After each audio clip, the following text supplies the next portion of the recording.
नमस्कार बच्चों, मैं प्रोफेसर अंतिमा पांडे। आज हम कक्षा 10वीं की दूसरी इकाई की पाठ क्रमांक 10वीं बूढ़ी काकी इस कहानी का दूसरा भाग पढ़ेंगे। अब तक आपने देखा कि बूढ़ी काकी के जब परिवार वाले यानी उनके पति, उनके बच्चे जब सब मर जाते हैं तो उनका जो भी जायदाद, जो भी संपत्ति रहता है, उन्होंने सारी संपत्ति अपने भतीजे के नाम कर दी थी। जो कि उस समय तो वो कहते हैं, बुद्धिराम जो होते हैं वो कहते हैं कि वो बूढ़ी काकी की सेवा करेंगे, लेकिन दिन पर दिन उनका व्यवहार बदल जाता है और उनके परिवार यानी उनकी बुद्धिराम की पत्नी रूपा और उसके बच्चे किस तरह से उनके साथ बुरा व्यवहार करने लगते हैं। केवल एक उनकी बेटी जो रहती है, बुद्धिराम की जो लड़की रहती है लाडली, सिर्फ वही बूढ़ी काकी से प्रेम करती है। और किस तरह से आगे क्या होता है कि जब बुढ़ापा जो होता है वह बचपन का पूर्वागमन होता है, यानी जिस तरह से बच्चों की मानसिक स्थिति बचपन में होती है उसी तरह से बुढ़ापे में भी मानसिक स्थिति हो जाती है। यानी बुढ़ापे में भी जो बूढ़े लोग होते हैं वो बच्चों जैसी हरकतें करने लगते हैं। बुद्धिराम के बेटे का तिलक रहता है और उस समय इतने भोजन जो बन रहे थे, इतने इस तरह के अच्छे अच्छे पकवान बन रहे थे कि उसकी सुगंध से जो है बूढ़ी काकी का मन एकदम लालायित हो जाता है और वह खुद को रोक नहीं पाती और जहाँ पर खाना बनता रहता है वहाँ पर पहुँच जाती हैं। तो इस तरह से बूढ़ी काकी को वहाँ कड़ाह के पास, यानी जहाँ पर खाना बनता रहता है, वहाँ पर बूढ़ी काकी को जब रूपा देखती है तो उसे बहुत क्रोध आता है, बहुत गुस्सा आता है और वह उस पर पूरा गुस्सा उतारने लगती है। जो भी उसके मन में आता है वह उन्हें बोल देती है। तो फिर बूढ़ी काकी उस पर कुछ भी गुस्सा नहीं करती है, कुछ भी नहीं बोलती उसे। वो उनको खुद के ऊपर पछतावा होने लगता है कि सही बात है, पहले मेहमान खाना खाएंगे उसके बाद ही मुझे मिलेगा। और ये सब सोचकर फिर वापस वो अपनी कोठरी में आ जाती हैं। लेकिन बहुत समय बीत जाने पर उनको ऐसा लगता है कि सभी खाना खा लिए होंगे और रूपा उनसे नाराज़ है, इसलिए वह उन्हें बुलाने नहीं आएगी। और यह सोचकर वह स्वयं जहाँ पर खाना रहता है वहाँ पर जाने के लिए तैयार हो जाती है। वो जाने के लिए जाती रहती है और सोचती है कि वो कैसे कैसे खाना खाएंगी और क्या क्या खाएंगी। इस तरह से वो अपने मन में विचार करती हुई आगे जाती हैं और फिर आगे क्या होता है अब हम यह वीडियो में देखेंगे। बच्चों, आगे की कहानी पढ़ना प्रारंभ करते हैं, ध्यान दीजिएगा। मेहमान मंडली अभी बैठी हुई थी। कोई खाकर उंगलियां चाटता था, कोई तिरछे नेत्रों से देखता था कि और लोग अभी खा रहे हैं या नहीं। कोई इस चिंता में था कि पत्तल पर पूड़ियाँ छूट जाती है, किसी तरह इन्हें भीतर रख लेता। कोई दही खाकर जीभ चटकारता था, परंतु दूसरा दोना मांगते संकोच करता था। कि इतने में बूढ़ी काकी रेंगती हुई उनके बीच में जा पहुंची। कई आदमी चौंक कर उठ खड़े हुए, पुकारने लगे, अरे यह बुढ़िया कौन है? यह कहाँ से आ गई? देखो किसी को छू न दे। पंडित बुद्धिराम काकी को देखते ही क्रोध से तिलमिला गए। पूड़ियों का थाल लिए खड़े थे, थाल को जमीन पर पटक दिया और जिस प्रकार निर्दयी महाजन अपने किसी बेईमान और भगोड़े कर्जदार को देखते ही झपटकर उसका टेटुआ पकड़ लेता है, उसी तरह लपक उन्हें अंधेरी कोठरी में धम्म से पटक दिया। आशा रूपी वाटिका लू के एक झोंके में नष्ट विनष्ट हो गई। इस तरह से बच्चों, जब बूढ़ी काकी अपने मन में ये सब विचार करते हुए कि वो किस तरह से यानी मसालेदार भाजी से पूरी कचौरियाँ खाएंगी, रायता के साथ खाएंगी कचौरी, ये सब सोचते हुए जब वो आगे बढ़ती है रेंगती हुई, यानी उनसे तो चला नहीं जाता, उनका पैर हाथ ये सब काम नहीं करता बराबर, इसके लिए वो घिसक घिसक के जाती हैं जहाँ पर सब मेहमान खाना खा रहे होते हैं।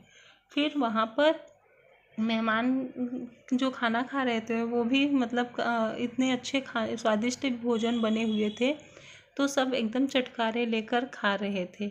और जब वहाँ पर सब बूढ़ी काकी को देखते हैं तो सबको मतलब इतना अजीब सब उनके साथ व्यवहार करते हैं, अरे यह बुढ़िया कौन है, कहाँ से आ गई, देखो किसी को छू ना दे। यानी उनकी स्थिति इतनी बुरी रहती है कि उनके शरीर से को भी कोई छूना नहीं चाहता है। तो इस तरह से जब पंडित बुद्धिराम जब वो यानी बुद्धिराम जो उनके भतीजे होते हैं उनको देखते हैं तो उन्हें इतना अधिक गुस्सा आता है और वह एकदम गुस्से से तिलमिला उठते हैं। और फिर उनके हाथ में जो पूड़ी का थाल रहता है वो उसे उठाकर पटक देते हैं। और फिर बूढ़ी काकी का टेटुआ यानी गला, बूढ़ी काकी को गला पकड़कर पीछे से और लाते हैं, उन्हें अंधेरी कोठरी में पटक देते हैं, धम्म करके पटक देते हैं। फिर आशा रूपी वाटिका यानी उपवन बगीचा में जैसे एक झोंके से लू ने सब कुछ नष्ट विनष्ट कर दिया हो।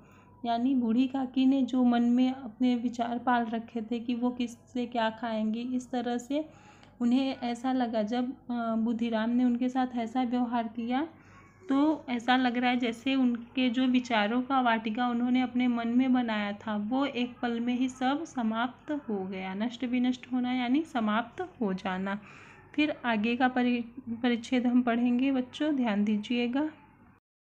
मेहमानों ने भोजन किया, घर वालों ने भोजन किया, परंतु बूढ़ी काकी को किसी ने न पूछा। बुद्धिराम और रूपा दोनों ही बूढ़ी काकी को उनकी निर्लज्जता के लिए दंड देने का निश्चय कर चुके थे। उनके बुढ़ापे पर, दीनता पर, हत ज्ञान पर किसी को करुणा न आई थी। अकेली लाडली उनके लिए कुढ़ रही थी। लाडली को काकी से अत्यंत प्रेम था। बेचारी भोली लड़की थी, बाल विनोद और चंचलता की उसमें गंध तक न थी। दोनों बार जब उसके माता पिता ने काकी को निर्दयता से घसीटा तो लाडली का हृदय ऐंठ कर रह गया। वह झुंझला रही थी कि यह लोग काकी को क्यों बहुत सी पूड़ियाँ नहीं दे देते। उसने अपने हिस्से की पूड़ियाँ बिल्कुल न खाई थी, अपनी गुड़ियों की पिटारी में बंद कर रखी थी। उन पूड़ियों को काकी के पास ले जाना चाहती थी। उसका हृदय अधीर हो रहा था। बूढ़ी काकी मेरी बात सुनते ही उठ बैठेंगी, पूड़ियाँ देखकर कैसी प्रसन्न होंगी, मुझे खूब प्यार करेंगी। तो जब इस तरह का व्यवहार होता है बूढ़ी काकी के साथ, यानी जब वह मेहमान के सामने पहुंच जाती है और खाने के लिए जब बुद्धिराम उनको देखता है और उठाकर उन्हें लाकर वो कोठरी में बंद कर देता है तो घर जो भी मेहमान रहते हैं वो सब खाना खा के चले जाते हैं और घर वाले भी सब खाना खा लेते हैं।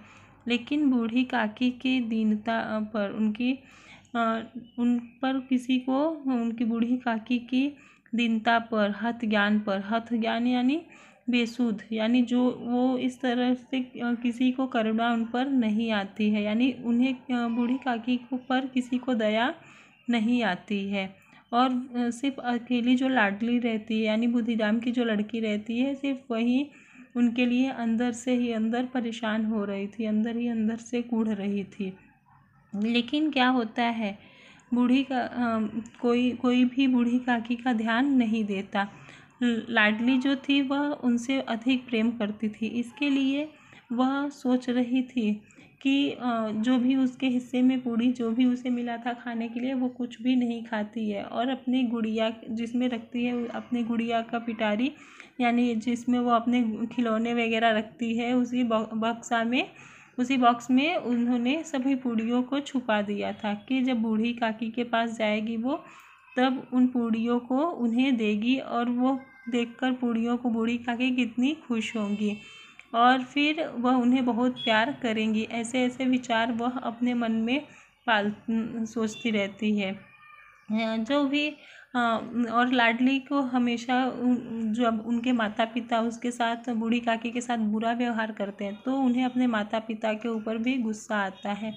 वह सोचती है क्यों इतना माता उसके माता पिता जो है यानी बुद्धिराम और रूपा क्यों काकी को बहुत सारी पूड़ियाँ नहीं दे देते खाने के लिए, ऐसा वो सोच रही थी।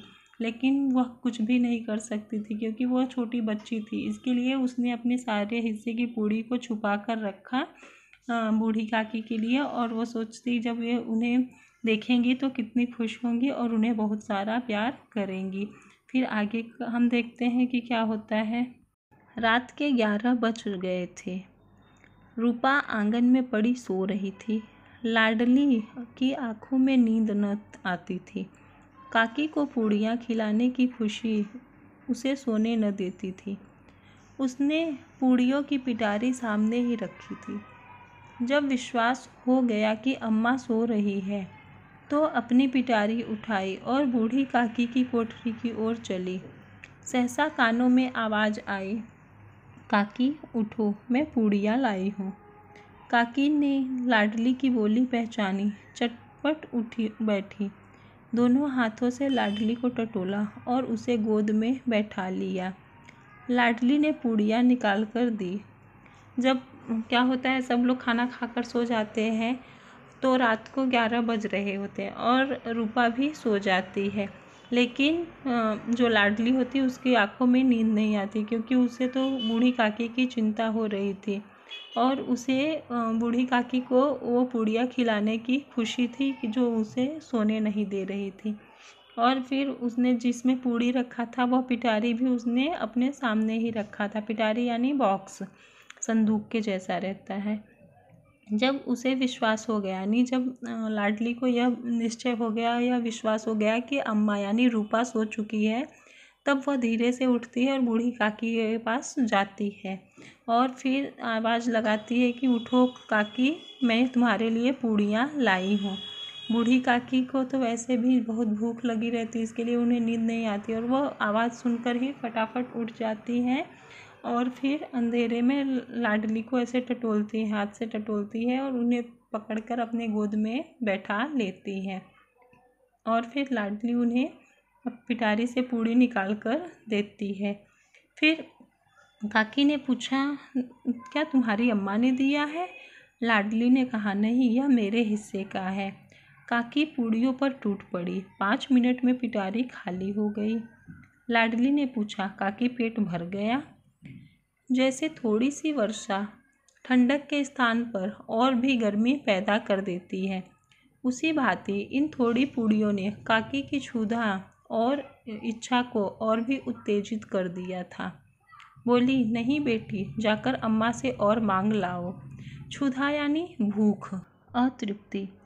तो इस तरह से और भी उत्तेजित हो गया, यानी और भी तेज हो गया उनका भूख। लेखक बता रहे हैं कि जिस तरह से अगर थोड़ी बारिश हो जाती है तो और भी ठंडक के बजाय वह और भी गर्मी देने लगता है, यानी अगर थोड़ा बारिश होकर बंद हो जाता है तो वहाँ तब ठंडक नहीं लगता, ठंडा मौसम नहीं होता, बल्कि और मौसम में गर्मी आ जाती है। उसी तरह से जब बूढ़ी काकी को थोड़ा पूड़ी मिला खाने के लिए तो उनकी भूख जो है वो और भी बढ़ गई और फिर वह लाडली से कहती कि जाकर अपनी अम्मा से यानी रूपा से और भी पूड़ी मांग कर लेकर आओ। फिर लाडली क्या कहती है? लाडली ने कहा, अम्मा सोती है, जगाऊंगी तो मारेंगी। काकी ने पिटारी को फिर टटोला, उसमें कुछ खुरचन गिरे थे। खुरचन यानी जो पूड़ियों का टुकड़ा था वो। उन्हें निकालकर वे खा गई, बार बार होठ चाटती थी, चटखारे भरती थी। इस तरह से बूढ़ी काकी की जो भूख थी वो और भी बढ़ जा रही थी। फिर आगे क्या होता है यह हम पढ़ते हैं। हृदय महसूस रहा था कि और पूड़ियाँ कैसे पाऊँ। संतोष सेतु जब टूट जाता है तब इच्छा का बहाव अपरिमित हो जाता है। मतवालों को मत का स्मरण करना उन्हें मंदात बनाता है। काकी का अधीर मन इच्छा के प्रबल प्रवाह में बह गया। उचित और अनुचित का विचार जाता रहा। वे कुछ देर तक उस इच्छा को रोकती रही। सहसा लाडली से बोली, मेरा हाथ पकड़कर वहाँ ले चलो जहाँ मेहमानों ने बैठकर भोजन किया है।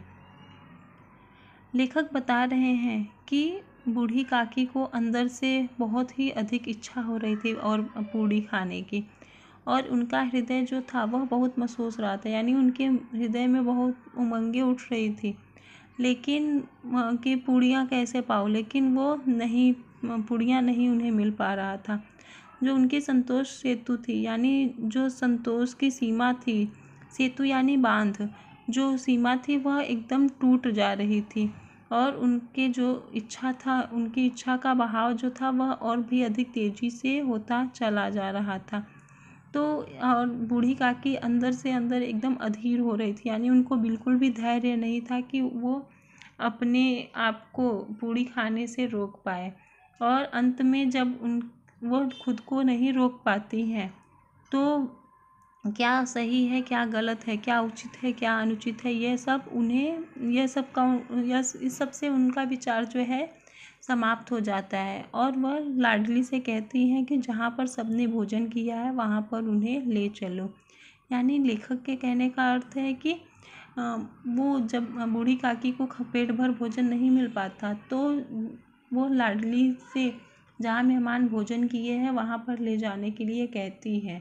फिर आगे देखते हैं, आगे का पैराग्राफ हम पढ़ते हैं। लाडली उनका अभिप्राय यानी इरादा समझ न सकी। उसने काकी का हाथ पकड़ा और ले जाकर जूठे पत्तलों के पास बैठा दिया। दीन क्षुधातुर हतज्ञान बुढ़िया पत्तलों से पूड़ियों के टुकड़े चुन चुनकर भक्षण करने लगी। भक्षण यानी खाना।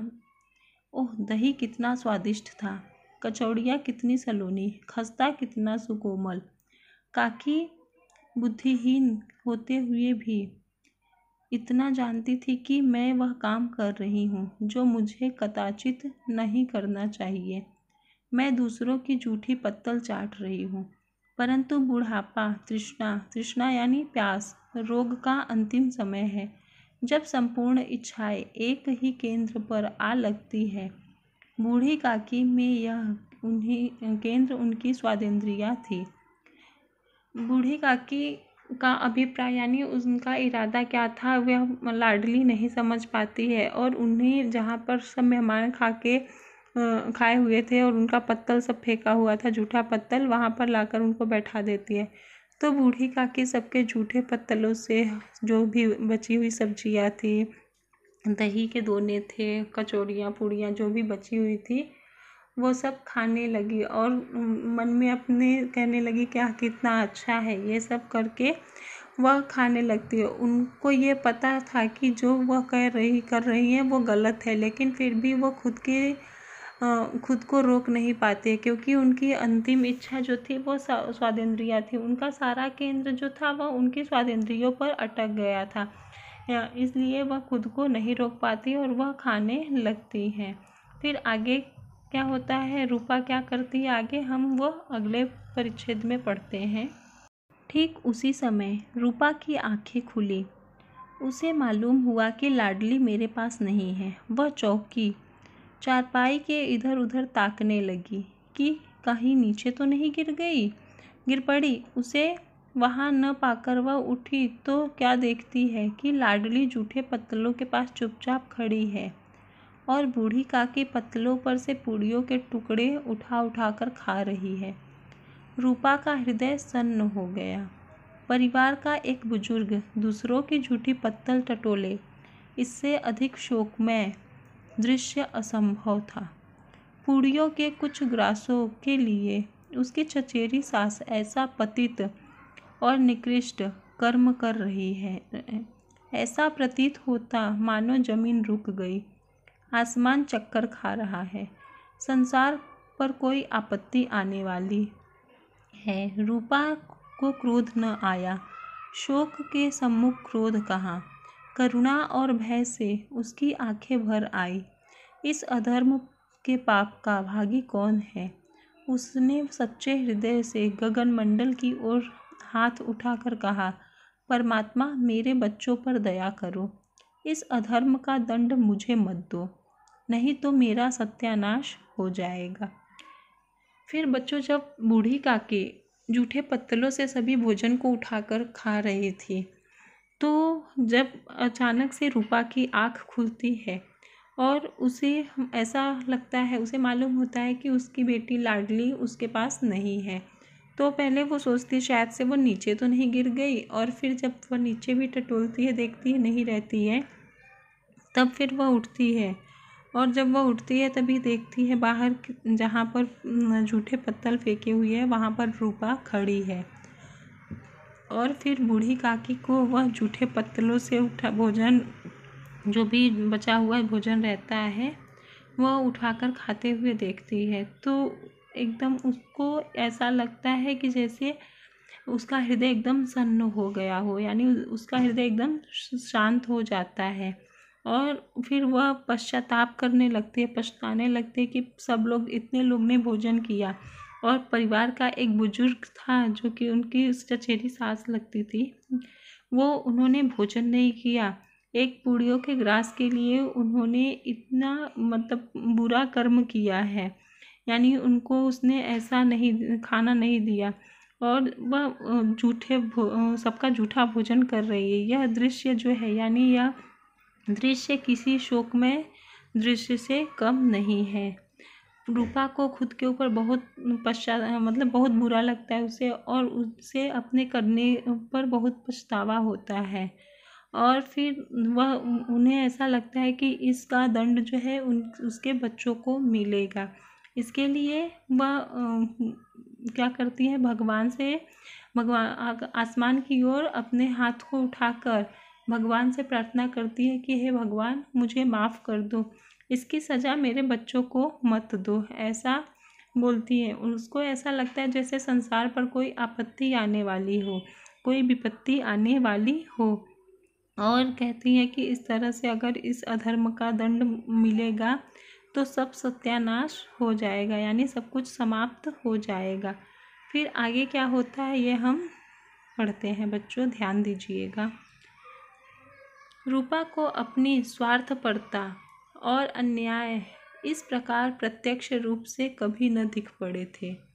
वह सोचने लगी, हाय कितनी निर्दयी हूँ, जिसकी संपत्ति से मुझे 200 रुपया वार्षिक आय हो रही है, उसकी यह दुर्गति, और मेरे कारण हे दयामय भगवान, मुझसे बड़ी भारी चूक हुई है, मुझे क्षमा करो। आज मेरे बेटे का तिलक था, सैकड़ों मनुष्यों ने भोजन किया, मैं उनके इशारों की दासी बनी रही, अपने नाम के लिए सैकड़ों रुपए व्यय कर दिए, परंतु जिसकी बदौलत हजारों रुपए खाए, उसे इस उत्सव में भी भरपेट भोजन न दे सकी, केवल इसी कारण कि वह वृद्धा असहाय है। रूपा ने दिया जलाया, अपने भंडार का द्वार खोला और एक थाली में संपूर्ण सामग्रियां सजाकर बूढ़ी काकी की ओर चली। रूपा ने कंठावरुद्ध स्वर में कहा, कंठावरुद्ध यानी एकदम जैसे गला भर आता है, यानी रोने की आवाज़ में। तो फिर क्या होता है कि जब रूपा यह सब देखती है तो उसे पहली बार अपनी स्वार्थपरता पर, यानी खुदगर्जी पर, उसे पहली बार ऐसा उसका जो अन्याय था, यानी जो इस तरह से अन्याय बूढ़ी काकी पर करती थी, उसे प्रत्यक्ष रूप से, प्रत्यक्ष यानी सामने से प्रतीत हुआ, यानी पहली बार उसे दिखा कि वह किस तरह का अन्याय बूढ़ी काकी पर कर रही है। और फिर वह खुद के ऊपर खुद को सोचती है वह कितनी निर्दयी है, जिसकी संपत्ति से, यानी जिसके पैसे से ही उन्हें 200 का वार्षिक आय मिलता है, और उसी की इतनी बुरी हालत है आज, जिसके पैसों से ही हमने इतने लोगों को भोजन कराया, इतना उत्सव किया, और उन्हें हमने भरपेट भोजन भी नहीं करवा पाया, क्योंकि वह वृद्धा असहाय है। असहाय यानी जिसका कोई सहारा ना हो। तो फिर इस तरह से उसे बहुत पश्चाताप होता है, और फिर रूपा दिया जलाती है और भंडार घर के अंदर जाकर एक थाली लेती है, और उसमें जो भी खाना बना रहता है, जो भी पकवान बने रहते हैं, वो सब उस थाली में लगाती है। और फिर आगे रूपा ने कंठावरुद्ध स्वर में कहा, काकी उठो, भोजन कर लो, मुझसे आज बड़ी भूल हुई। उसका बुरा न मानना। परमात्मा से प्रार्थना कर दो कि वह मेरा अपराध क्षमा कर दे। तो फिर वह बूढ़ी काकी को एकदम गला जैसे भर आया रहता है उसका, और रोते हुए स्वर में बोलती है कि काकी उठो और भोजन कर लो। जो है उससे बहुत बड़ी भूल हो गई है। इसके लिए भगवान से परमात्मा से प्रार्थना करो कि वह जो भी अपराध रूपा से हुआ है उसे माफ़ कर दे, उसे क्षमा कर दे। भोले भोले बच्चों की भांति जो मिठाइयाँ पाकर मार और तिरस्कार सब भूल जाता है, बूढ़ी काकी वैसे ही सब भूल बैठी हुई खाना खा रही थी। उनके एक एक रोए से सच्चा सदिच्छाएँ निकल रही थी और रूपा बैठी इस स्वर्गीय दृश्य का आनंद लेने में निमग्न थी।